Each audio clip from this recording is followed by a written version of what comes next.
De manera virtual con nuestro siguiente invitado. Él es Virgilio Hernández, parlamentario andino. Hay unos temas interesantes que abordar, entre ellos la situación de aranceles, pero también vamos a hablar de otros temas. ¿Cómo está, estimado Virgilio? Muy buenos días, siempre es un gusto comunicarme con usted, saludarle a usted y a través suyo a la enorme audiencia de Saracay TV. Cuénteme, ¿cómo analizan ustedes este tema de aranceles, este tema de inconvenientes que se vienen presentando con el hermano país colombiano? Absolutamente preocupante.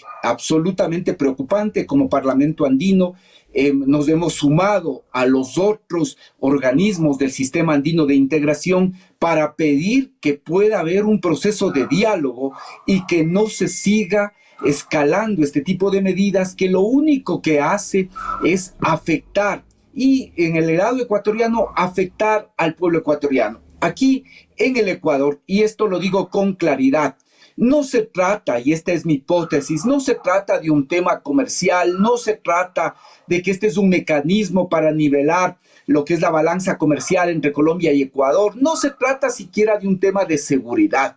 Es básicamente que el presidente Daniel Noboa está buscando incidir en el resultado de las elecciones de Colombia.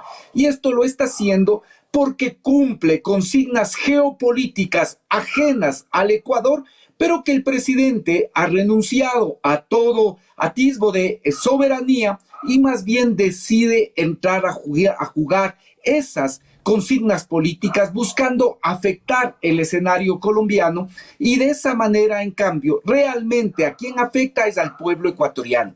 Esta medida se toma y yo le aseguro que ni siquiera existe una matriz de cuáles son los impactos de tomar esta medida. Ni siquiera existe una matriz. No sabe cómo esto afecta, por ejemplo, el tema de medicinas que se consumen de Colombia, cosméticos, que no solo es el problema de las personas que utilizan los cosméticos, sino de las redes que existen, sobre todo de mujeres, para la venta de esos cosméticos.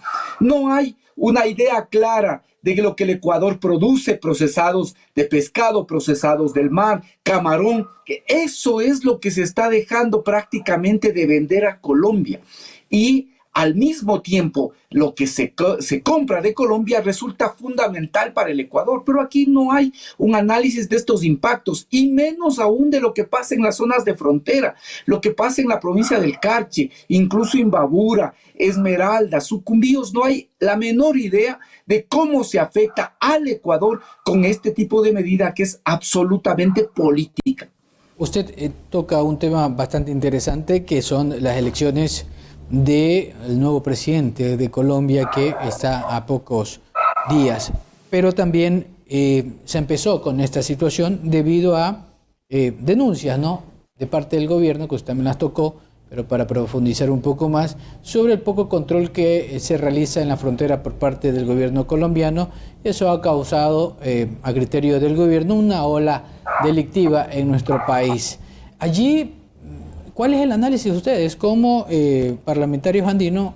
¿Qué se analiza en el tema de seguridad de la región? Mire, si se pensaría y sería un problema de seguridad, el gobierno, además, hay que decirlo, el presidente Daniel Noboa en este momento es presidente pro tempore de la CAN. Él preside la Comunidad Andina de Naciones. Por lo tanto, lo que pudo haber hecho es, sobre todo, profundizar la decisión 922 aquí en la Comunidad Andina de Naciones. Hay una decisión adoptada en enero del 2024 que lo que busca es precisamente tener una perspectiva regional para enfrentar problemas regionales con un plan regional. La decisión 922 tiene o desarrolla lo que es el Plan de Acción Resolutivo Regional, el PAR. El PAR tiene 13 temas. El primero de los temas tiene que ver con fronteras. Luego está narcotráfico, tráfico de armas, tráfico de personas, lavado de activos, generación de mecanismos de confianza para generar también, sobre todo, entrega, traspaso de información y tener inteligencia. Es decir, hay un camino para enfrentar los problemas de seguridad. y el presidente Daniel Noboa, que es además presidente pro tempore de la CAN, no activa, no da continuidad a lo que se hizo durante las presidencias anteriores y la inmediatamente anterior, precisamente del presidente Gustavo Petro. Desde el 1 de octubre, el presidente Daniel Noboa es el presidente pro tempore de la CAN y sin embargo, en lugar de profundizar ese plan, lo que ha hecho es buscar generar conflicto. Mire, hay desde el 2024 suspendida una reunión binacional. ¿Por qué no se ha reactivado esa reunión binacional? ¿Por qué se ha impedido que dialoguen los cancilleres? Apenas surgió el problema a finales de enero. Hubo la inmediata respuesta de Colombia para reunirse en una ciudad fronteriza y de esa manera enfrentar el problema. Sin embargo, no se lo hizo y se ha venido postergando la posibilidad de una reunión real de cancilleres e incluso de mandatarios para poder abordar el problema. Y lo que ahora ha dicho ya de manera clara el presidente Daniel Noboa es que él ve muy difícil que él pueda sentarse a conversar con el presidente Gustavo Petro, pero además ha señalado que incluso será difícil conversar si el ganador de las elecciones es el candidato Cepeda. ¿Qué es lo que tiene? ¿Por qué un presidente ecuatoriano está ya advirtiendo o señalando con quién va a hablar y con quién no va a hablar? Señalando que él no tendría problema en hablar con, si es que ganan las elecciones, o el candidato del Esprilia o la candidata Paloma Valencia, pero que si es Cepeda, si es Iván Cepeda, él cree que será muy difícil que se pueda retomar el diálogo. Esto no es adecuado, esto no se utiliza en el marco de relaciones internacionales, pero además es también una muestra clara de que al presidente ecuatoriano no le importan los efectos que se está generando con esta medida y lo único que busca es cumplir consignas geopolíticas que vienen desde el norte, que vienen desde los Estados Unidos, que buscan incidir de todas formas para evitar el triunfo del candidato Iván Cepeda, y el presidente ecuatoriano metido en este tema sin importar las consecuencias que tiene para el Ecuador. Esto es realmente inadmisible lo que hace el presidente Daniel Noboa cuando además él es el presidente pro tempore de la Comunidad Andina de Naciones. Entonces el panorama se avisora bastante complejo debido a esta situación que va mucho más allá, ¿no? Porque también ha habido observaciones de lado y lado en materia de injerencia política, tanto por el presidente Petro como por el presidente Noboa, pero también ya ha subido a temas personales.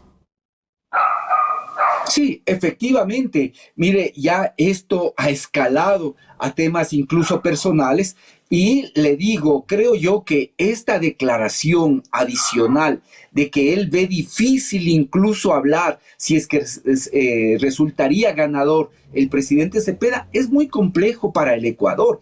¿Qué va a pasar si en el Ecuador nuevamente enfrentamos un estiaje? Hay necesidad de recuperar el diálogo con Colombia y en este mismo momento, a pesar de toda esta serie de interacciones y de intervenciones, ¿sí? ¿Cuáles son los resultados de las últimas encuestas en Colombia?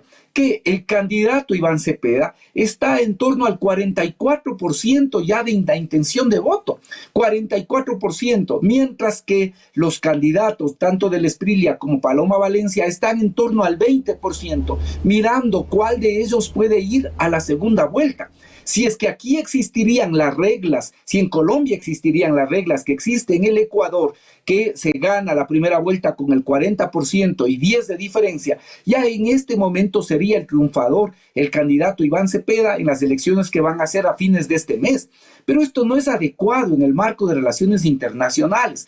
En las relaciones internacionales, la primera regla es que hay que respetar las decisiones de los pueblos, respetar las decisiones que tienen los distintos estados y respetar sobre todo los diferentes gobiernos. No puede haber integración solo con los que piensan igual a mí, solo con los que creen igual que yo. La integración tiene que hacerse entre estados con gobiernos diferentes, pensando en el bienestar de los pueblos, de la ciudadanía. Y aquí lo que menos se piensa es precisamente en el bienestar del pueblo ecuatoriano y en lo que es conveniente para el pueblo ecuatoriano. Muchas gracias por su tiempo, estimado Virgilio.